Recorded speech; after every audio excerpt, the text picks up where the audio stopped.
नमस्कार, अर्थनीति में आपका स्वागत है। मैं हूं सोनिया सिंह। इस बार के बजट भाषण में वित्त मंत्री ने प्रत्यक्ष कर यानी डायरेक्ट टैक्स से जुड़े विवादों के लिए एक स्कीम का प्रस्ताव रखा है, जिसका नाम है विवाद से विश्वास।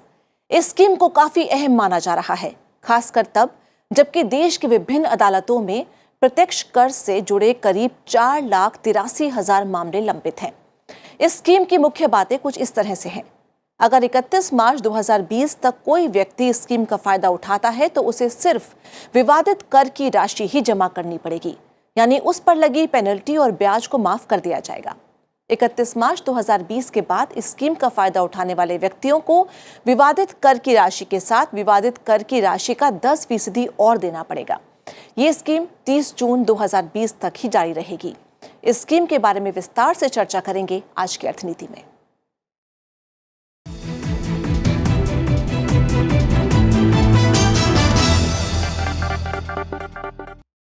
विवाद से विश्वास स्कीम पर बात करने के लिए आज स्टूडियो में मौजूद हैं हमारे साथ कुछ खास मेहमान। वेद जैन साहब जो टैक्स एक्सपर्ट हैं और साथ ही the institute of chartered accountants के प्रेसिडेंट भी रह चुके हैं। साथ ही में हैं पीएचडी चेंबर ऑफ कॉमर्स में चीफ इकोनॉमिस्ट एसपी शर्मा साहब। स्वागत है आपका।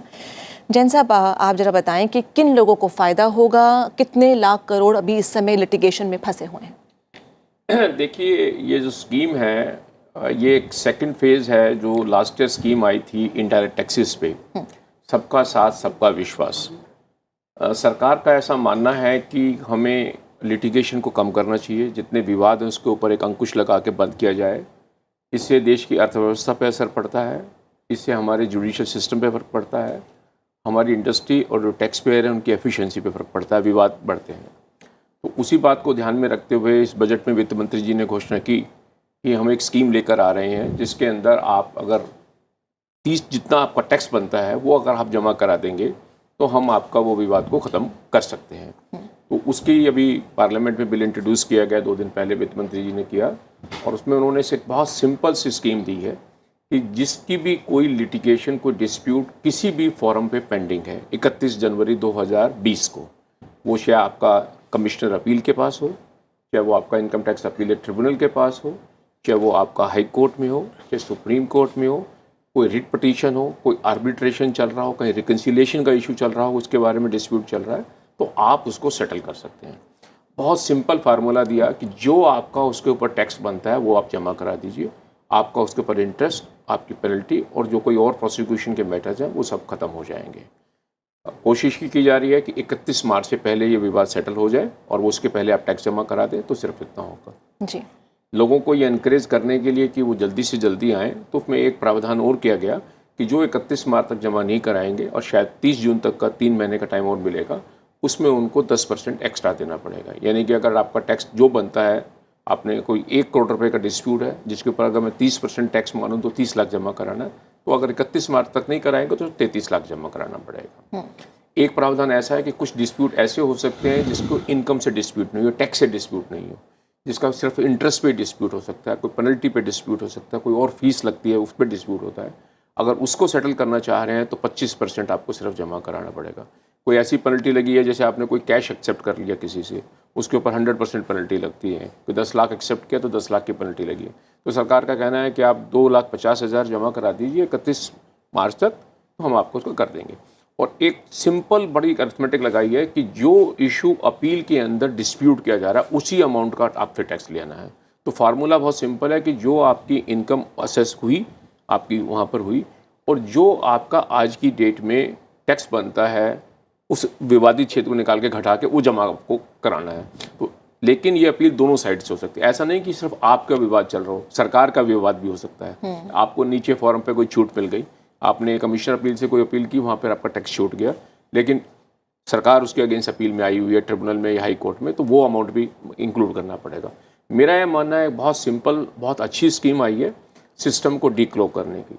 जो आपका दूसरा सवाल था कि कितना क्या फ़ायदा होगा और कैसे कितना है, देखिए आज की डेट में जो बजट डॉक्यूमेंट अभी पेश किया वित्त मंत्री जी ने उस दिन 1 फरवरी को, उसके हिसाब से 8,02,000 करोड़ रुपए के टैक्स एरियर्स हैं इनकम टैक्स के।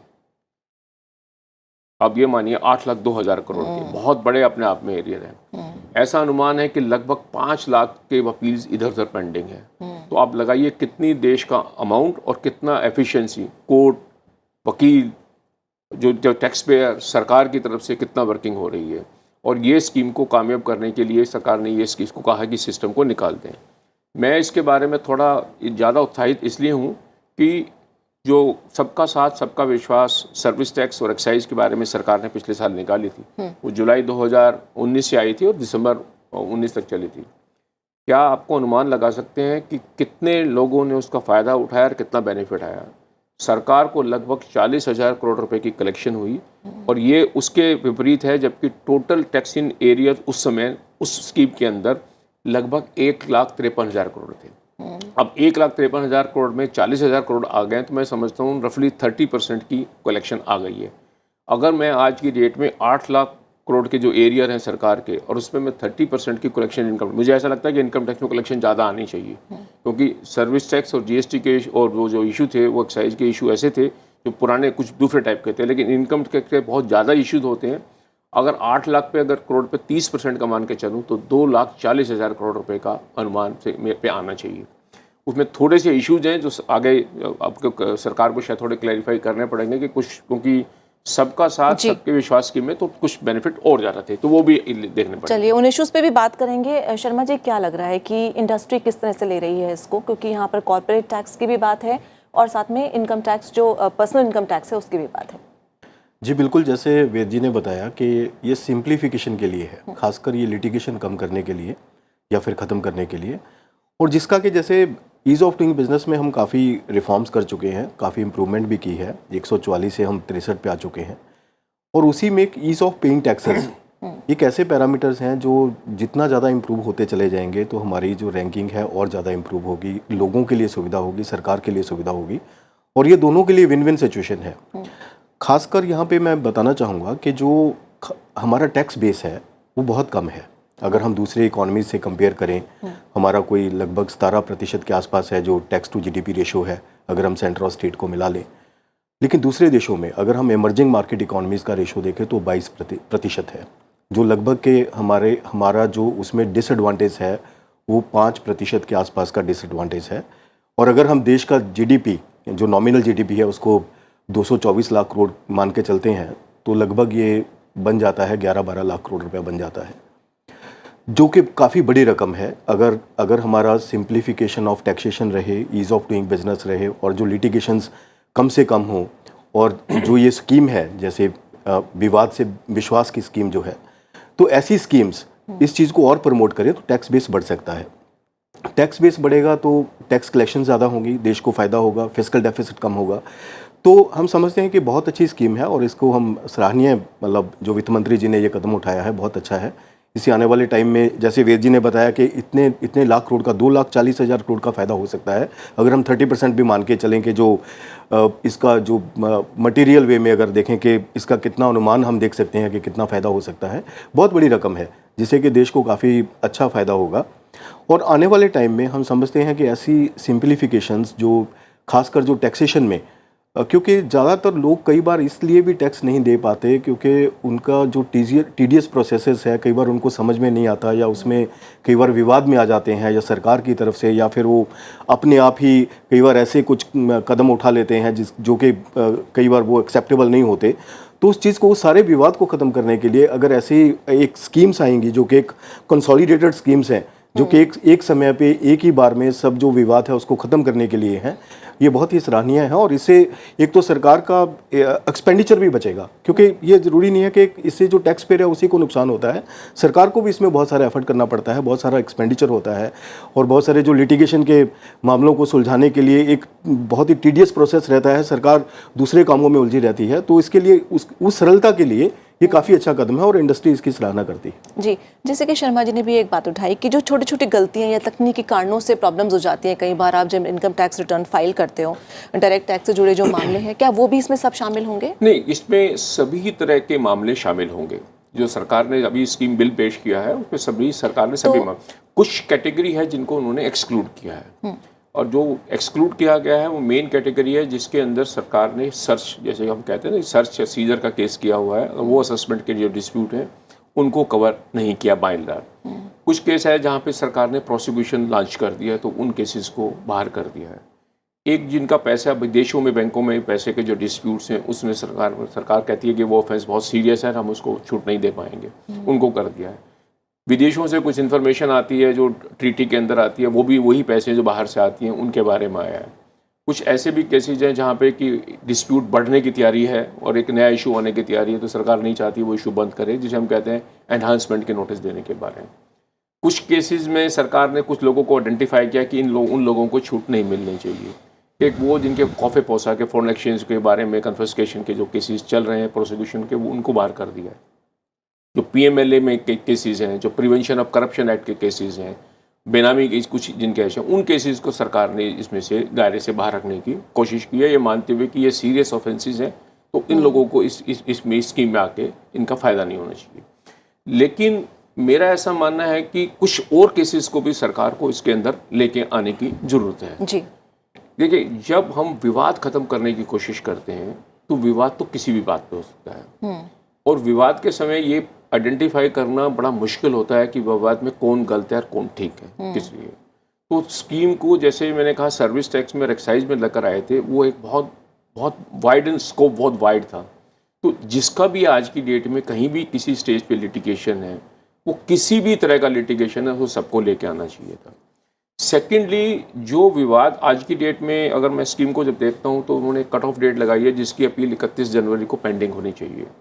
अब उसमें भी एक बहुत एडमिनिस्ट्रेटिव इशू है जो मुझे लगता है सरकार क्लैरिफाई कर देगी कि कोई इशू जो है आपका 31 जनवरी से पहले डिसाइड हो गया और आप अपील अभी फाइल नहीं कर पाए और उसमें समय बचा हुआ है, तो ये नहीं कह सकते कि वो विवाद पेंडिंग नहीं है। विवाद तो पेंडिंग है, क्योंकि आपका राइट है, सरकार का भी हो सकता है, दूसरे का भी हो सकता है। तो दोनों के इशू के अंदर वो उस विवाद को लेके आना चाहिए कि जो पेंडिंग आना चाहिए। कुछ फोरम ऐसे हैं जो अभी इंक्लूड नहीं किए गए। हम इनकम टैक्स में एक डिस्प्यूट रेजोल्यूशन पैनल है, वो फोरम है, वहाँ भी एक विवाद जाता है। उस फोरम पे भी इशू जो पेंडिंग है उनको भी इसमें लेके आना चाहिए ताकि वो लोग भी इसके अंदर आने से आ सकें। इसी तरह से विवाद आपका अपील में नहीं होता, विवाद आपका असेसिंग ऑफिसर के टेबल पे भी हो सकता है, जहाँ आपकी असेसमेंट रीअसेसमेंट चल रही है और अभी आपकी अपील नहीं बन पाई है, विवाद तो वहाँ भी है। एक और जो सबसे बड़ा जो मैं मानता हूँ जो इसमें लेके आना चाहिए वो ये है, वो विवाद जो मैं एंटिसिपेट कर रहा हूँ कि शायद मेरे ऊपर आ जाए, उसमें इसलिए होगा कि जब मैं सिस्टम को डीक्लोज कर रहा हूँ और मैं चाह रहा हूँ लिटिगेशन को पूरा ही ख़त्म कर दूँ, तो मैं उन लोगों को भी वहाँ लेके आऊँ जहाँ मुझे लगता है कि आने वाले समय में भी ये विवाद आने वाला है, तो मैं इसको ख़त्म कर दूँ। तो मैं लोगों को कहूँ कि आप अपने आप में आके कहिए कि साहब ये मेरा विवाद आने वाला है और मुझे लगता है कि मैं इस अगले विवाद को नहीं आने जाना चाहता, और मेरा मानना है कि मैं इसको टैक्स देके आपसे जाना चाहता हूँ। उसमें सबसे ज़्यादा विन विन सिचुएशन सरकार को भी आएगी, टैक्स पेयर को तो आएगी, क्योंकि अगर कल आप मान लें आज जब हम उसको बाहर रखते हैं तो एनफोर्समेंट एजेंसी हो सकता है उन विवादों में से 10, 15, 20 लोगों को अपने दायरे में ले आए और उससे टैक्स वैक्स वसूल करने में कामयाब हो जाए। लेकिन जब मैं वॉलंटरी कहता हूँ किसी को कि तुम इस विवाद से बचने के लिए अगर कोई आपका लगता है आ जाइए, तो वो 10 नहीं 100 लोग भी आ सकते हैं जो खुद ही चल कर आ जाए विवाद, जो हम शायद एनफोर्समेंट एजेंसी पहुंच भी नहीं पाए। तो इसलिए वो सर्विस टैक्स में और एक्साइज में ये स्कीम थी, सबका साथ सबके विश्वास में ये प्लान थी कि आपको लगता है कि कोई ऐसी चीज़ है जो ऐसा इशू है जिसका कोई आपको आने वाले टाइम में शौका जा सकता है या विवाद हो सकता है, और आप चाहते हैं उस विवाद से भी हटना, तो आप उसका टैक्स जमा करा दीजिए इस स्कीम के इस तहत में। जब भी अगर कल को विवाद होगा, जितना आपने कहा है उस एक्सटेंट तक हम आपसे टैक्स नहीं मांगेंगे। तो जैसे मैं कहता हूँ कि सपोज करिए कोई आदमी कहता है कि मैंने वर्ष 14-15 में कोई मेरा या आज की डेट में मैंने कोई भरा हुआ है, मेरा उसमें 10 लाख रुपए का विवाद है जो मैं समझता हूँ आ सकता है, कल को सर इंटरप्रिटेशन बदल जाए, कोई और इशू बदल जाए, मैं आपको इसका 30% टैक्स जमा करा देता हूँ। तो 3 लाख रुपए आपके जमा हो गए, काम खत्म हो गया। कल को वो विवाद आता है और वो विवाद 10 लाख रुपए तक है तो उसके ऊपर कोई कार्रवाई नहीं होगी। 10 से बढ़ता है तो नेचुरली कार्रवाई हो जाएगी, तो आपको वहाँ तक की छूट मिलेगी। तो वो एक उससे बहुत ब्रॉडन स्कीम करके लेके आना चाहिए, क्योंकि जो स्कीम का नाम है वो विवाद से विश्वास है। तो मुझे विवाद खत्म करना है और एक जनता में विश्वास क्रिएट करना है। और अब तो प्रधानमंत्री जी भी और सभी वित्त मंत्री जी ने भी कहा कि जो टैक्स पेयर हैं वो they are the wealth creator, they are the I think the trustee of the nation, they are the people whom we should be proud of because they are contributing to the growth, they are bringing taxes। तो उनके लिए ये विवाद खत्म करना बहुत जरूरी है। चार्टर की भी बात करेंगे और कुछ और तकनीकी पहलुओं की बात करेंगे। एक छोटे से ब्रेक के बाद आप देखते रहिए अर्थनीति।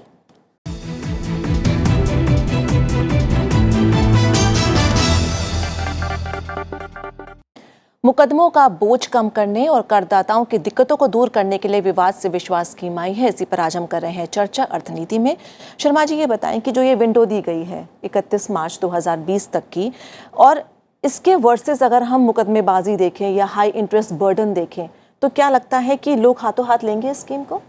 जी बिल्कुल, क्योंकि विवाद किसी के भी हित में नहीं है। ना ही तो इसको जो टैक्स पेयर है उसको फ़ायदा होता है, ना ही सरकार को फ़ायदा होता है। सरकार का भी उतना ही उसमें नुकसान होता है, क्योंकि उस चीज़ को सुलझाने में, जैसे वेद जी ने बताया कि विवाद ठीक नहीं है, और कई बार तो विवाद को विवाद होने से पहले ही सुलझा देना चाहिए। अगर किसी को लगता है कि इसमें कुछ उलझन हो सकती है और कुछ ऐसी शक की गुंजाइश हो रही है, तो जाके वो डिस्कस करे कि मेरे को ऐसे लग रहा है कि शायद मैंने कुछ गलत फाइल किया है, तो मैं इसको क्लैरिफिकेशन चाहता हूँ इसके ऊपर। तो एक बहुत अच्छा है, लेकिन इसमें मैं समझता हूँ कि सभी लोग इसमें सामने आएंगे जिनका भी विवाद है। कोई भी विवाद में नहीं पड़ना चाहता जानबूझ के। तो ये एक अच्छा विंडो है और सभी इसका भरपूर फायदा उठाएंगे। और सेकंड चीज़ यहाँ पे मैं ये बताना चाहूँगा कि जो विवाद है, जो एक टैक्स हैरेसमेंट है, उसके ऊपर सरकार का जो फोकस अभी 2-3 साल में बना है कि इसको कैसे ख़त्म किया जाए। और जो करदाता है वो एक वेल्थ क्रिएटर भी है। वो अगर वो वेल्थ क्रिएट कर रहा है तभी तो कर दे रहा है, इसका मतलब वो वेल्थ क्रिएशन में तो कंट्रीब्यूट कर ही रहा है। तो उसके लिए ज़्यादा से ज़्यादा सिंप्लीफिकेशन और एक ईज ऑफ पेइंग टैक्सेस होना चाहिए, कि ज़्यादा से ज़्यादा उसकी सरलता, कि उसको किसी ऐसा विवाद ही पैदा ना हो कि विवाद से पहले ही वो चीज़ क्लैरिफाई हो जाए। तो ऐसी ज़्यादा से ज़्यादा अवेयरनेस प्रोग्राम्स होने चाहिए, जिसमें कि जो टैक्स पेयर है उसके लिए कैसे टैक्स फाइल करना है, कैसे उसको मतलब ऐसे विंडोज़ होने चाहिए जहाँ पे एक मैं समझता हूँ कि एक स्पेशल विंडो, जैसे कि ट्रेड फैसिलिटेशन विंडो, जहाँ पे टैक्स फैसिलिटेशन विंडो, जहाँ पे जाके वो अगर कुछ उसके दिल में विवाद पैदा हो रहा है, वो सोच रहा है कि इसमें कुछ विवाद है, तो जाके बड़ी सरलता से वहाँ पे कंसल्ट करे और उनको डरे नहीं, उसको उसी टाइम पे पता चल जाए कि मेरे को इस तरीके से ये टैक्स फाइल करना है और मेरा इतना बनता है। विवाद में जाने की जरूरत ही नहीं है, ना ही उससे सरकार को फायदा होगा ना मेरे को फायदा होगा, क्योंकि ये केसेस बहुत जल्द तो सुलझे नहीं जाते हैं। इसमें बहुत टाइम लगता है, कई बार सालों साल लग जाते हैं। और अभी मैंने देखा है कि शायद कुछ आंकड़े ऐसे भी हैं कि 4,83,000 ऐसे मामले हैं जो कि अभी इस विवाद में, जो डायरेक्ट टैक्सेस में विवाद में उलझे हुए हैं। तो अगर ऐसे सब 4,83,000 लोग या फर्म्स ऐसे मामलों में उलझी हुई हैं, तो ये बहुत बड़ी चीज़ है। उनका टाइम वेस्ट भी हो रहा है, सरकार का भी टाइम वेस्ट होता है।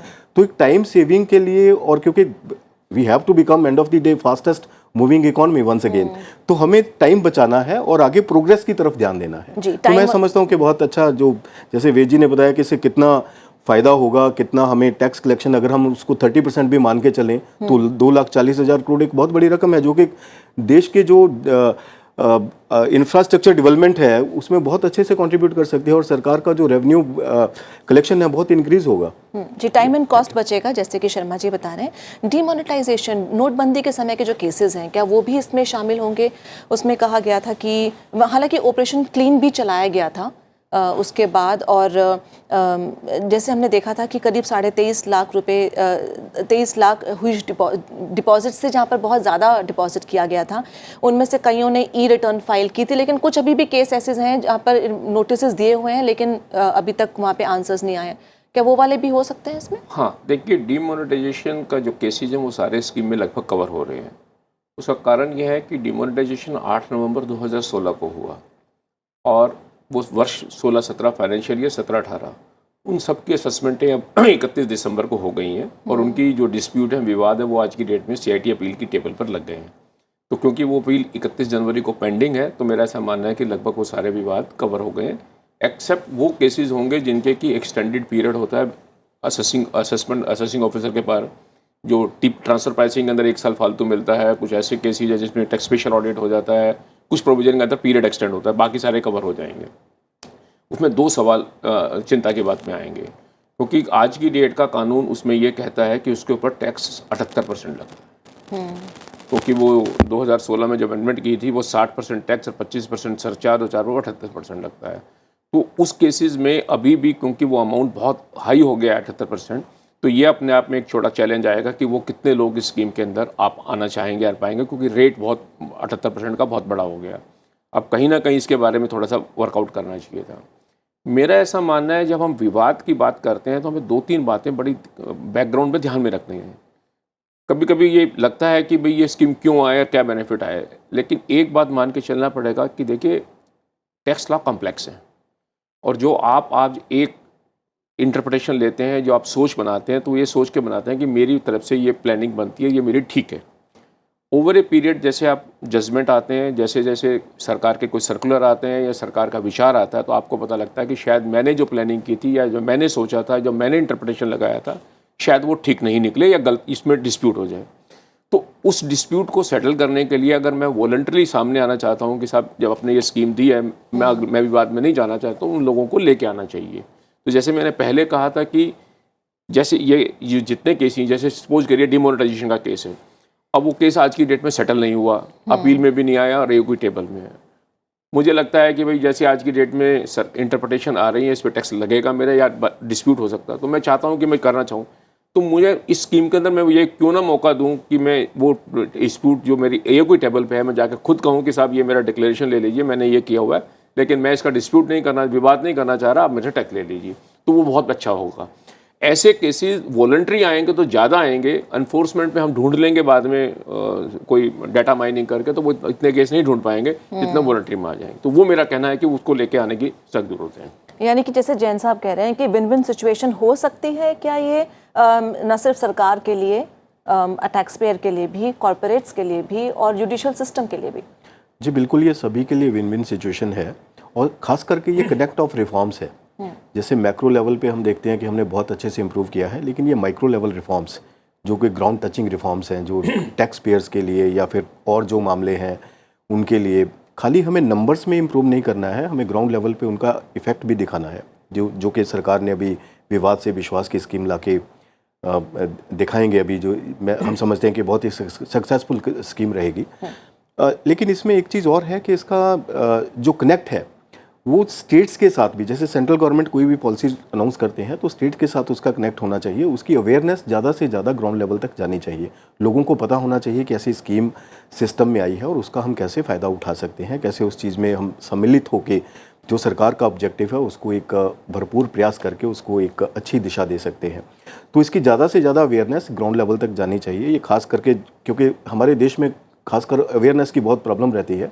कई बार लोगों को पता नहीं चलता कि ऐसी स्कीम आई भी थी और वो ख़त्म भी हो गई, खासकर क्योंकि जो जिनके ज़्यादा कुछ लिटिगेशंस हैं, जिनके कुछ डिस्प्यूट्स हैं, वो तो लोग ज़्यादा अवेयर भी रहते हैं, लेकिन कई लोगों के कुछ छोटे मामले होते हैं, कई बार उनको पता चलता है कि बाद में ये स्कीम तो आई भी और ख़त्म भी हो गई। तो उनके लिए अवेयरनेस कैसे किया जाए, उसके लिए कुछ प्रयास करना होगा कि ग्राउंड लेवल पे जाके, डिस्ट्रिक्ट लेवल पे इसका कुछ अवेयरनेस प्रोग्राम, वहाँ पे जो लोकल लैंग्वेजेस के पेपर्स हैं वहाँ पे इसको पब्लिश किया जाए कि इस तरीके से आप इसको किस तरीके से ख़त्म कर सकते हैं, जो भी आपका लिटिगेशन है। तो हम समझते हैं कि इसका भरपूर फ़ायदा तभी होगा जब इसकी ज़्यादा से ज़्यादा अवेयरनेस होगी और लोगों को इसके बारे में समझाया जाएगा कि स्कीम का ऑब्जेक्टिव क्या है, क्योंकि कई बार मिस इंटरप्रिटेशन भी बहुत होता है। लोगों को कोई पॉलिसी है उसको गलत तरीके से कई बार के पता नहीं इसका क्या ऑब्जेक्टिव है, शायद सरकार ये निकलवाना चाहती है कि शायद हमने कुछ गलत कोई कहीं पे फाइल किया है, शायद वो पता करने के लिए ना स्कीम हो। तो ऐसी चीज़ों को ख़त्म करने के लिए इसके ऊपर क्लैरिफिकेशन, इसका जो सिस्टम है, इसकी जो प्रक्रिया होगी उसको एक्सप्लेन करना बहुत ज़रूरी है। जी, काफ़ी अहम सवाल है। वेदजैन जी, आप बताएं इस बात को, क्योंकि आप प्रेसिडेंट भी रहे हैं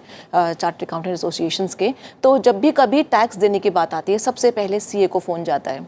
तो अवेयरनेस पहुँचे हर आदमी तक जो कि टैक्स पेयर है, और साथ ही कॉर्पोरेट्स तक भी, और हर लेवल तक पहुँचे।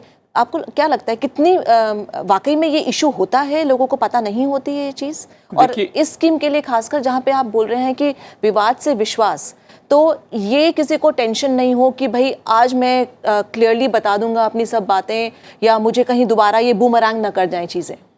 देखिए, वो नहीं होगा। मैं इसमें दो बातें स्पष्ट कर दूँ। आज की डेट में कंप्यूटराइजेशन होने के बाद कहाँ विवाद है, इसका डाटा सरकार पे पूरा अवेलेबल है। 4,95,000 लगभग हम कहते हैं, तो अभी कंप्यूटर पे सारा ये डाटा अवेलेबल है टैक्स डिपार्टमेंट के पास कि कितनी अपीलें कमिश्नर अपील पे पेंडिंग है, कितनी ITAT में पेंडिंग है, कितनी हाई कोर्ट में, कितनी सुप्रीम कोर्ट में। और जो अभी मैंने लास्ट वीक देखा था बजट आने के बाद, जैसे CBDT के चेयरमैन के से भी जो डायरेक्शन जा रही हैं, वो फील्ड ऑफिसर्स को सभी को कहा जा रहा है कि वो लोगों को आइडेंटिफाई करके उनको रीच आउट करने की कोशिश करें इंडिविजुअली कि आप इस स्कीम में आ जाइए और उनमें विश्वास बनाइए। स्कीम के अंदर विश्वास बढ़ाने के लिए CBDT रूल्स बनने के बाद FAQ से भी आती है, क्वेश्चन आंसर लेकर आएगी कि भाई क्लैरिफिकेशन देने के लिए। पिछली जब भी स्कीमें आई तो सरकार ने जो स्कीम में वादा किया उसको निभाया है, तो उसमें कोई अविश्वास की बात नहीं, विश्वास पूरा बना रहेगा, वो आएंगे स्कीम में। तो मेरा ऐसा मानना है जिनके लिए ये स्कीम बनी है उनको तो किसी चिंता की बात नहीं है, वो लोग अंदर आएंगे, स्कीम में देकर जाएंगे, टैक्स देकर जाएंगे, तो ये बड़ी आराम की बात होगी और बड़े चैन की बात और लिटिगेशन ख़त्म करने की बात होगी। छोटे बहुत चैलेंजेस फंड फ्लो के आते हैं कि जिनके ऊपर ये टैक्स बनता है जमा कराने के लिए, तो सरकार ने इसलिए 2 विंडो दिए हैं कि 31 मार्च तक 31 जून तक का, तो टाइम भी सफिशिएंट दिया है। लेकिन जो कुछ लोगों को जो स्कीम में नहीं लाए गए हैं वो एक चिंता की बात है थोड़ा सा, उनको भी लेके स्कीम में आना चाहिए। एक सर्च एंड सीजर वाले केसेस ऐसे हैं जिनको इसमें लेकर नहीं आया गया है। मेरा ऐसा मानना है कि लिटिगेशन एक वहाँ भी बहुत बड़ी लिटिगेशन है कि जिनको क्या आपने जिनके सर्च करके कुछ मटेरियल आपने ढूंढ लिया, कोई इन्फॉर्मेशन आ गई, ये वर्कआउट कर लिया है। तो जब विवाद खत्म करने की बात हो रही है तो इन सब केसेस को भी लेके आना चाहिए। हो सकता है कि लगता है कि उनका जो विवाद है वो थोड़ा बड़ी हायर कैटेगरी का है, तो उस विवाद में टैक्स रेट बढ़ाया जा सकता है कि भाई इतना के बजाय आप 30 की जगह 45% देंगे या 50% देंगे, लेकिन सबको स्कीम में लाएंगे क्योंकि हमें ऑब्जेक्टिव क्या है कि आज की डेट में हमें विश्वास पैदा करना है और विवाद खत्म करना है। और जब विवाद खत्म करना है तो हम समझे कि सभी टैक्स पेयर जिनके साथ हमारा विवाद है हम उन सबको स्कीम के अंदर ले आए, मौका दें। ये मानते हैं कि किसका विवाद थोड़ा सा सीरियस है और सरकार समझती है कि मेरा पास में मटेरियल है वो थोड़ा सा ज़्यादा है औरों के बेहतर मुकाबले में, क्योंकि ये टेक्निकल इशू है कि किसी की असेसमेंट रेगुलर में हो गई अपील, किसी की असेसमेंट रीओपन होके हो गई जो हम समझते हैं, किसी की सर्च की वजह से हो गई, किसी की सर्वे की वजह से हो गई। तो ये विवाद एक अपने आप में एक टेक्निकलिटीज है, तो उसको लिए करना जरूरी है। जी, बहुत बहुत शुक्रिया आप दोनों का। आपने कुछ इस तरह की बातें समझाई जो शायद काफ़ी सरल होती हैं लेकिन समझने में समय लगता है। छोटा सा ब्रेक यहाँ पर लेंगे। विवाद को ख़त्म करने और विश्वास जीतने की जो ये पहल है वो काफ़ी सराहनीय लग रही है जैसा कि हमारे मेहमान बता रहे हैं, लेकिन कुछ बिंदुओं पर क्लैरिटी अभी बाकी है। आप देखते रहिए राज्यसभा टीवी।